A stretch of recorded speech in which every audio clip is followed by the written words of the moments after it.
దేవునికి స్తోత్రం. హల్లెలూయా. మన ప్రభువును ప్రియరక్షకుడైన యేసుక్రీస్తు శ్రేష్టమైన నామంలో నేటి కూడికకు హాజరైన మీ అందరికి కూడా నా హృదయపూర్వకమైన వందనాలు తెలియజేస్తా ఉన్నాను. అలాగే నన్ను మీ మధ్యలోనికి ప్రేమతో ఆహ్వానించిన స్థానిక సంఘ కాపరి దైవజనులు రబ్బుని గారిని బట్టి ప్రభువుని స్తుతిస్తూ ఉన్నాను. అలాగే మరి పెద్దలు మా ప్రియులు శామ్యూల్ నానాజీ గారిని బట్టి ప్రభువుని ఎంతగానో స్తుతిస్తూ ఉన్నాను.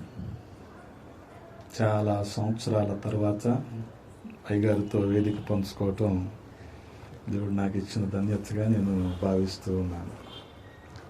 అదే రీతిగా ఈ రోజున జన్మదిన వేడుకలు జరుపుకుంటున్న సుమన్న కిరణ్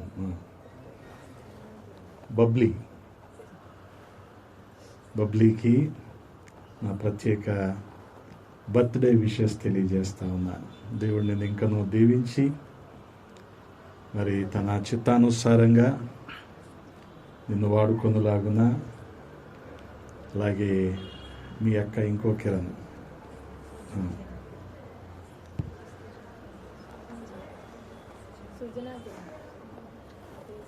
నువ్వు ఎన్నిసార్లు చెప్పినా నాకు గుర్తుండదు.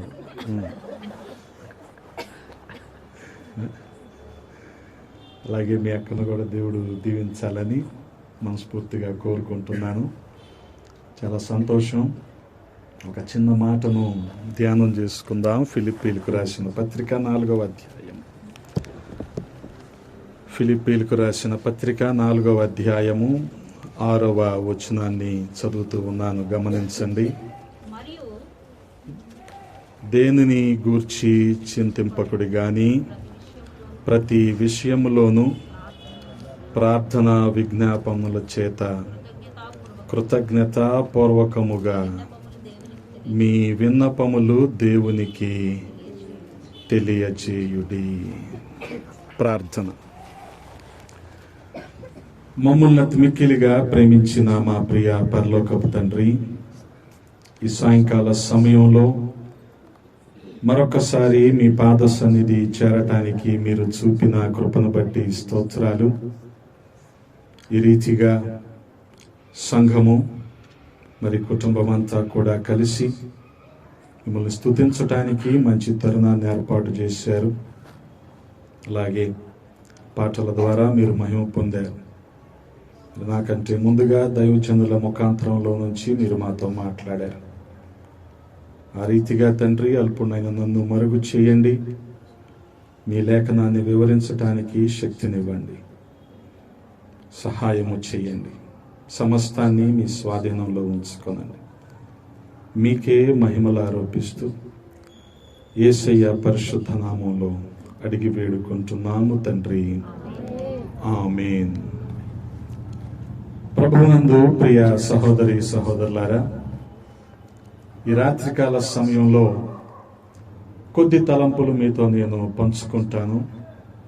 ముఖ్యంగా ఫిలిప్పీలకు రాసిన పత్రికలో నుంచి పౌలు అపోస్తలుడు నాటి ఫిలిప్పు పట్టణంలో ఉన్న సంఘానికి, అలాగే నేటి సంఘానికి కూడా అవసరమైన అనేక విషయాలు ఈ 4 అధ్యాయాల్లో పొందుపరిచి ఉంచాడు.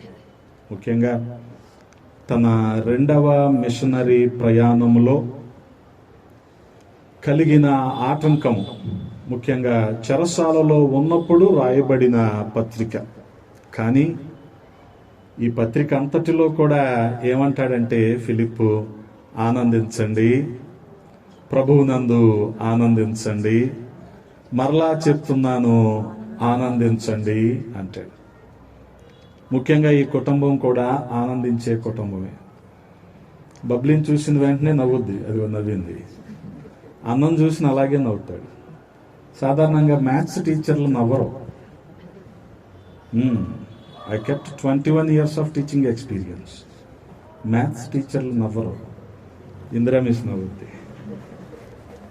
ఈ కుటుంబం అంతా ఆనందించే కుటుంబం కాబట్టి చక్కగా ప్రభువునందు ఆనందిస్తూ సంతోషంగా నవ్వుతూ ఉంటారు. పౌలపోస్తలుడు ఉన్న పరిస్థితి ఏంటంటే అప్పుడు చెరసాల్లో ఉన్నాడు. కానీ ఏమంటున్నాడు సంఘంతో? ఆనందించండి. ఎలా చెప్పగలం? నేను చెరసాల్లో ఉంటే మీకేం బాధ అనిపించట్లేదా అనొచ్చు పౌలపోస్తలుడు. కానీ ఏమంటున్నాడు? ఆనందించండి. ఇక్కడ నేనున్నాను ఫర్ ఎ రీజన్. దీని వెనుక దేవుని యొక్క గొప్ప ఉద్దేశం దాగి ఉంది. కనుక సంఘం ఏం చేయాలి? ఇప్పుడు ఆనందించాలి.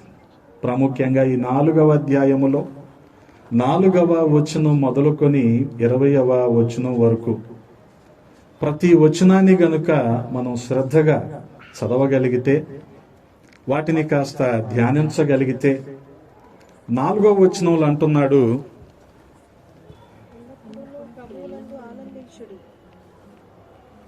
మరలా చెప్పుచున్నాను ఆనందించుడి. గమనించండి. ఆ రీతిగా మనం చూడగలిగితే ఆనందించటానికి కలిగిన కారణం కూడా ఇదే అధ్యాయములో మనకి పౌలపోస్తలుడు బోధిస్తూ ఉంటాడు. గమనించండి, చాలా సందర్భాల్లో మనిషి బాధపడటానికి కారణాలు వెతుక్కుంటూ ఉంటాడు.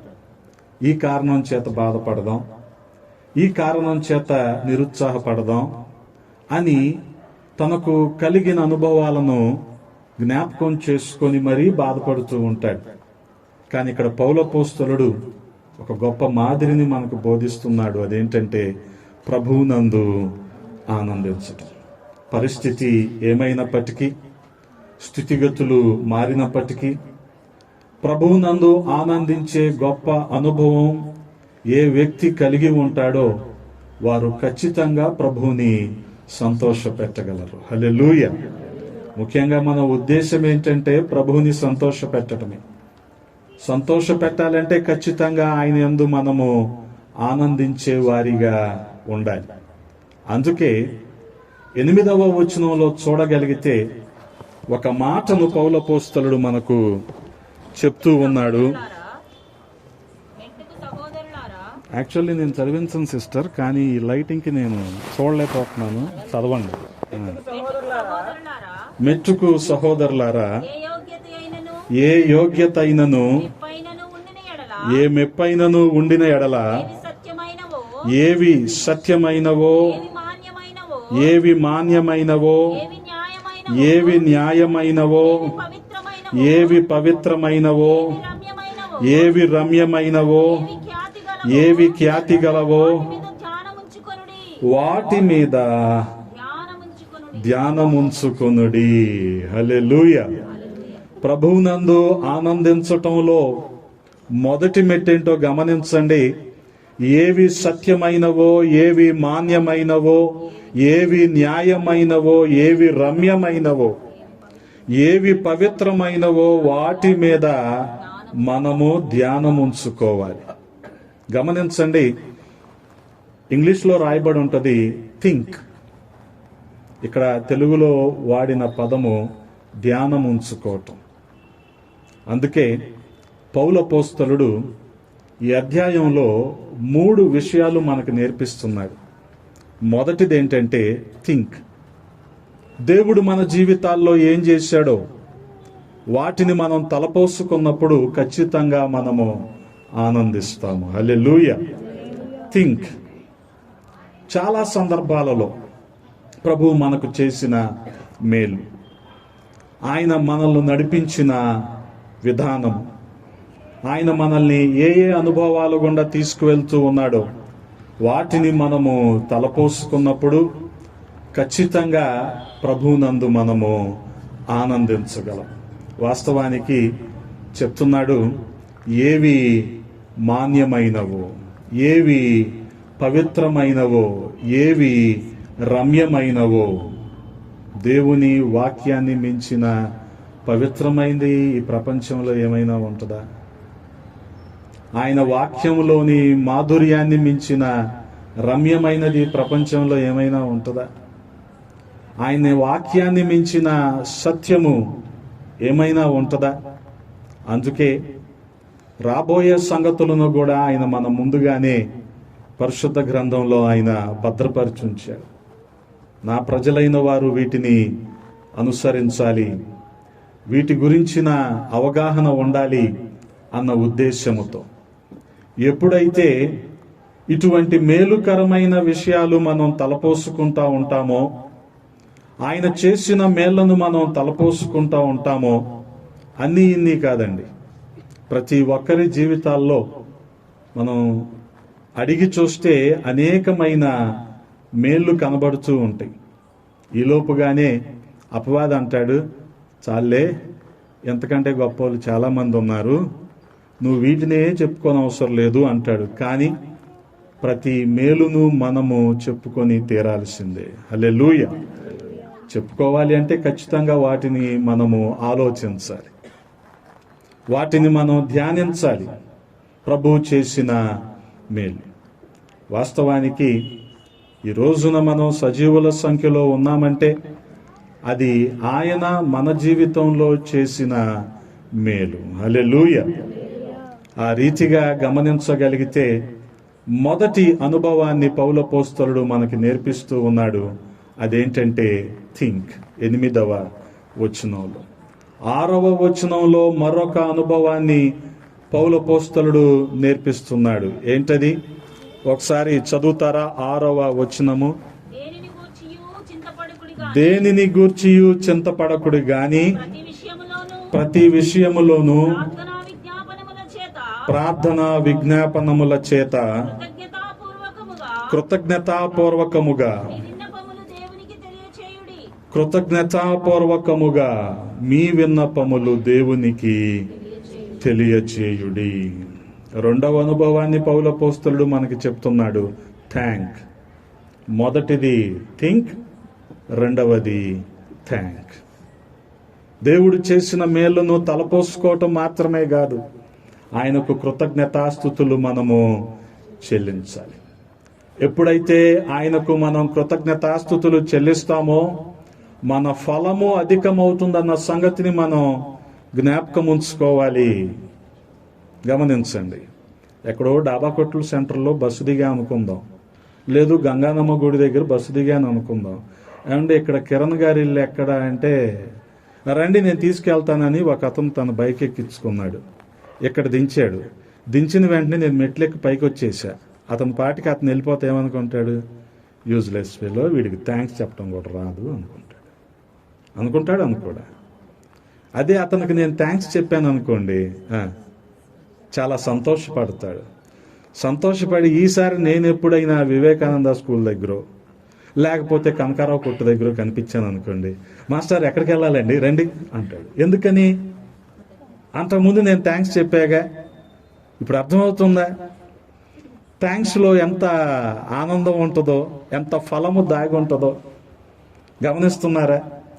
ఆయన చేసిన మేళ్లను తలపోసుకోవటం మాత్రమే కాదు, వాటికి మనం కృతజ్ఞతలు చెప్పినప్పుడు మన ఫలము అధికమవుతుంది. ఈ రోజున చాలా మంది ప్రభువు నుంచి మేళ్లు పొందుకోవటమే గాని ఆయనకు కృతజ్ఞతలు చెప్పేవారు మాత్రం తక్కువైపోతున్నారు. ఈ చిన్నదానికి కూడా అనుకుంటున్నారు చాలా మంది. కానీ మనం పొందుకున్న ప్రతి వాటికి ఆయనకు మనము కృతజ్ఞతలు చెప్పి తీరాల్సిందే. హల్లెలూయా, హల్లెలూయా. అందుకనే పౌలపోస్తలుడు ఈ మంచి మాదిరిని మనకు బోధిస్తున్నాడు. ఆయన చేసిన మేళ్లను మనం తలపోసుకోవటం ఒకటైతే, వాటిని ధ్యానించటం అదైతే, రెండవది వాటికి కృతజ్ఞతలు మనం తెలియచేయటం. గమనించండి, మన ఫలము అధికమవుతుందని చెప్పాను కదా. 5 రొట్టెలు 2 చిన్న చేపలు 5,000 మందికి పంచిపెట్టినప్పుడు యేసుక్రీస్తు ప్రభువారు ఆ రొట్టెలను ఆయన చేతిలోనికి తీసుకొని కృతజ్ఞతాస్తుతులు ఆయన చెల్లించాడు. కనుక అవి ఎంతమందికి, 1000 మందికి అవి ఆహారమైనవి. హల్లెలూయా. అంటే అక్కడ ఏమైంది? ఫలము అధికమయ్యింది. మనం కృతజ్ఞతలు చెప్పినప్పుడు కూడా మన ఫలము అధికమవుతుంది. కేవలము మేలు పొందినప్పుడే కృతజ్ఞతలు చెప్పటం కాదు. వాస్తవానికి పౌలపోస్తలుడు కూడా కొరింథీయులకు రాసిన మొదటి పత్రికలో 11వ అధ్యాయంలో చెప్తాడు కదా, యేసుక్రీస్తు ప్రభువారు తాను బడక మునుపు ఆ రాత్రి ఆయన రొట్టెనెత్తుకొని ఏం చేశాడు? కృతజ్ఞతాస్తుతులు చెల్లించాడు. పరిస్థితి ఏంటి? తెల్లారితే సిలువేస్తారు, కానీ ఆ ముందు రాత్రి ఆయన ఏం చేస్తున్నాడు? కృతజ్ఞతాస్తుతులు చెల్లిస్తున్నాడు.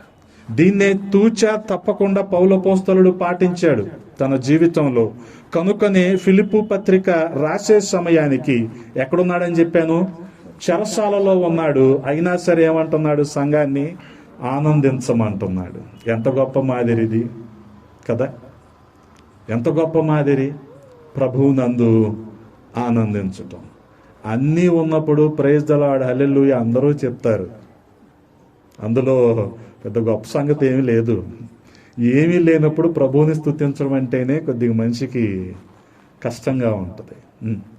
కానీ ఇక్కడ పౌలపోస్తలుడు చెరసాలలో ఉండి, సాధారణంగా ఏ వ్యక్తి అయినా అలా ఉన్నాడు అనుకోండి, ముందు అతను కోరుకునేది ఏంటంటే ఎవరు ఇందులో నుంచి నన్ను బయటపడేస్తారు అని, ఎవరిని అడిగితే ఇప్పుడు నేను ఈ సమస్య నుంచి బయటకు వస్తాను అని ఆలోచిస్తాడు. కానీ పౌలపోస్తలుడు అది చేయటల్లా. అక్కడుండి కూడా తన పరిచర్యను ఆపలేదు, తన బాధ్యతను విడిచిపెట్టలేదు. రెండవ మిషనరీ ప్రయాణంలో తాను స్థాపించిన ఫిలిప్పు పట్టణంలో ఉన్న సంఘానికి బలపరుస్తూ ఆయన ఈ ఉత్తరాన్ని రాస్తూ ఉన్నాడు. హల్లెలూయా! గమనించండి, క్రైస్తవ వ్యతిరేకులు ఆనాడు కూడా ఉన్నారు. కనుక వారి వల్ల సంఘానికి కలుగుతున్న హింసలు, ఇప్పుడు పౌలపోస్తలులకు కలిగింది కూడా అటువంటి హింసే. ఆ హింసలో కూడా పౌలపోస్తలుడు చాలా ఆనందించాడు ప్రభువులో. ఓ గొప్ప మాదిరి ఇది మనకు. అందుకే గమనించండి, మొదటిగా మనం చేయవలసింది ఏంటంటే థింక్. రెండవది మనం చేయవలసింది థ్యాంక్. మూడవ అనుభవాన్ని పౌలపోస్తలుడు మనకు బోధిస్తూ ఉన్నాడు. ఆ మాటను మీకు నేను జ్ఞాపకం చేసి ముగిస్తాను. అదేంటంటే టాక్. ఇప్పుడు చెప్పండి, మొదటిగా మనం ఏం చేయాలి? థింక్. రెండవది థ్యాంక్. మూడవది టాక్. ప్రభువు చేసిన మేళ్లను మనం ప్రచురపరచాలి కదా? కదా కాదంటారా? నేను దైవజనుల ద్వారా తెలుసుకున్నాను. ఇందాకే కేవలం పుట్టినరోజు అని మాత్రం అనుకున్నాను, కానీ అన్నకు కొంత బలహీనత వచ్చినప్పుడు ప్రభు అన్నను బలపరిచారని, దాని కారణంగా కూడా ఈ కూడిక ఏర్పాటు చేస్తున్నారని తెలుసు. అంటే ఇప్పుడు వాళ్ళు ఏం చేస్తున్నారు? టాక్. అంటే ప్రభు వారికి చేసిన మేళ్లను ఇతరులకు చెబుతున్నారు. ఇందాక దైవజనులు కూడా నానాజీ అయ్య గారు ప్రభు వారికి చేసిన మేళ్లను చెబుతున్నారు. అందుకనే గమనించండి, ఈ రీతిగా ప్రభువు మన జీవితంలో చేసిన మేళ్లను తలపోసుకోవటం, అందును బట్టి ప్రభువుని స్తుతించటం, ఆయనకు కృతజ్ఞతాస్తుతులు చెల్లించటం, అదే రీతిగా ఆ మేళ్లను మనము అనేకులకు ప్రచురపరచటం అనేది కూడా ఒక గొప్ప మాదిరి. హల్లెలూయా! ఒక మంచి సంగతి ఉంటే అనేకులు కూడా ఇతరులకు చెప్పటానికి ప్రయత్నిస్తూ ఉంటారు. ఏం చేస్తారు? ఏదర అడ్రోడ్ దగ్గర నాపరాల హోటల్ ఉంటుంది, అక్కడ పప్పు మామిడికాయ బాగుంటుంది చెప్తామా?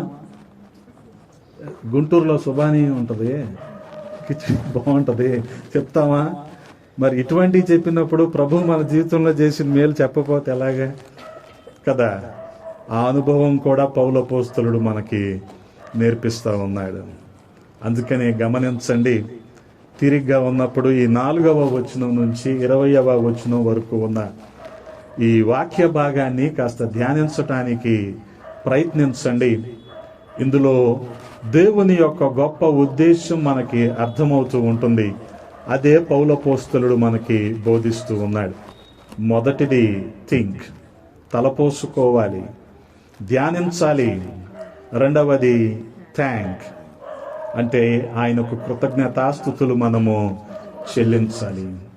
మూడవదిగా టాక్ కదా, ప్రభువుని గురించి మనము ఇతరులకు ప్రకటించాలి. దేవుడు నా జీవితంలో ఇటువంటి మేలు చేశాడు, కనుక మీకు కూడా ఇటువంటి మేలు చేస్తాడు, ఇందులో ఏ సందేహం కూడా లేదు అన్న విధంగా మనము ప్రతి ఒక్కరికి కూడా చెప్తూ ఉండాలి. ఎందుకనంటే మనకిచ్చిన దేవుడు మన పక్కనోడికి ఇవ్వడా? ఖచ్చితంగా ఇస్తాడు. మనకు మేలు చేసిన దేవుడు మన పొరుగు వారికి మేలు చేయడా? ఖచ్చితంగా చేస్తాడు. ఏంటి రుజువు అంటే మనమే. ఎలా చెప్పగలమంటే మనమే మన జీవితంలో అనుభవించాము అవన్నీ.